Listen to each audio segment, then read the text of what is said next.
Hello friends, നമ്മൾ ഇന്ന് വഴുതനങ്ങ ഉണക്കച്ചെമ്മീൻ ഉലർത്താണ് ഉണ്ടാക്കാൻ ഉദ്ദേശിക്കുന്നത്. ഞാൻ എൻ്റെ ചെറിയ പ്രായത്തിൽ ഇത് കഴിച്ചതാണ്.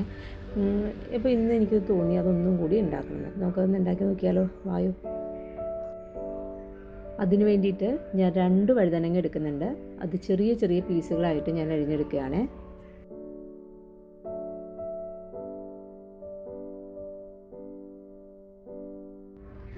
അതിലേക്ക് ഞാൻ ഒരു സവോള കൂടി എടുക്കുന്നുണ്ട്. അതും കുനുകുന ഞാൻ അരിഞ്ഞെടുക്കുകയാണ്. ഇതിൻ്റെ ഏറ്റവും ഇമ്പോർട്ടൻ്റ് ഇൻഗ്രീഡിയൻ്റായ ഉണക്കച്ചെമ്മീൻ ഞാൻ അതേ എടുത്തിട്ടുണ്ട്. അതൊന്ന് ക്ലീൻ ചെയ്ത് ഞാൻ കൊണ്ടുവന്നു. പിന്നെ ഞാൻ എടുക്കുന്നത് കുറച്ച് തേങ്ങാക്കൊത്താണ്.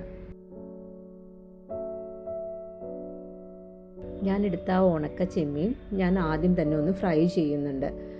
അത് അത്യാവശ്യം ഡ്രൈ ആയി കഴിയുമ്പോൾ വെളിച്ചെണ്ണ ഒന്നും ഒഴിക്കുന്നില്ല, ചുമ്മാ ഞാനൊന്ന് ട്രൈ ചെയ്തെടുക്കുകയാണ്. ആ ചട്ടിയിൽ തന്നെയാണ് നമ്മൾ കുക്ക് ചെയ്യാനും പോകുന്നത്. അതിനകത്തോട്ട് ആവശ്യത്തിനുള്ള വെളിച്ചെണ്ണ ഒഴിക്കുന്നു. പിന്നെ നമ്മൾ ചോപ്പ് ചെയ്ത് വെച്ചേക്കുന്ന സവോള ഉണ്ടല്ലോ, അതിനകത്തോട്ട് ഇട്ട് കൊടുക്കുന്നു.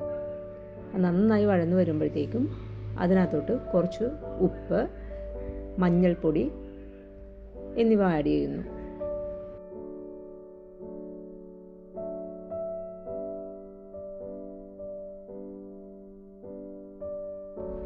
സവാള ഈ പരുവമാകുമ്പോൾ നമ്മൾക്ക് ആവശ്യത്തിനുള്ള മുളക് പൊടി അതിനകത്തോട്ട് ആഡ് ചെയ്യുന്നുണ്ട്. അത് നന്നായി വീണ്ടും വഴറ്റി കൊടുക്കുക. അതിനുശേഷം നമ്മൾ ഫ്രൈ ചെയ്ത് വെച്ചിരിക്കുന്ന ഉണക്കച്ചെമ്മീൻ ഉണ്ടല്ലോ, അതുകൂടി അതിനകത്തോട്ട് ഇട്ട് കൊടുക്കുക. വീണ്ടും നന്നായി ഇളക്കി കൊടുക്കുക.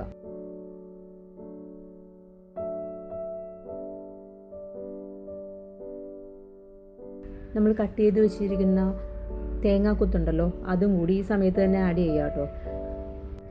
ഞാൻ ചെറുതിലെ കഴിച്ചിട്ടുള്ള വഴുതനങ്ങ ഉണക്കച്ചെമ്മീൻ മെഴുക്കുവരട്ടിയിലുണ്ടല്ലോ, ഈ തേങ്ങാക്കൊത്തില്ലായിരുന്നു.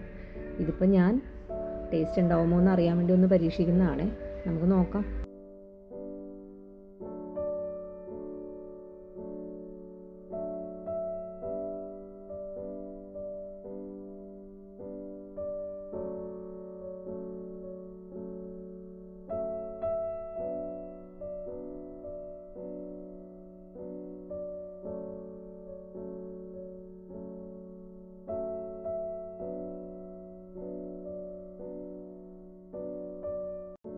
നന്നായി വഴന്നു വന്ന് കഴിയുമ്പോൾ അതിനകത്തോട്ട് നമ്മുടെ വഴുതനങ്ങ ഇട്ട് കൊടുത്ത് നന്നായി ഇളക്കി യോജിപ്പിച്ച് അത് മൂടി വയ്ക്കുക.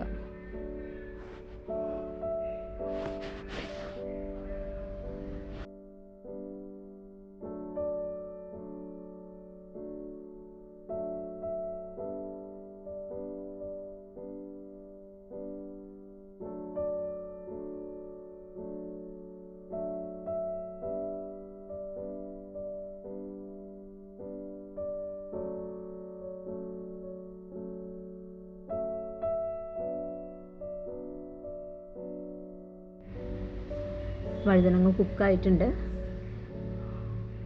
നമുക്ക് നല്ല ടേസ്റ്റ് ഉണ്ടായിരുന്നു. ഞങ്ങൾ കഴിച്ചു നോക്കിയായിരുന്നു.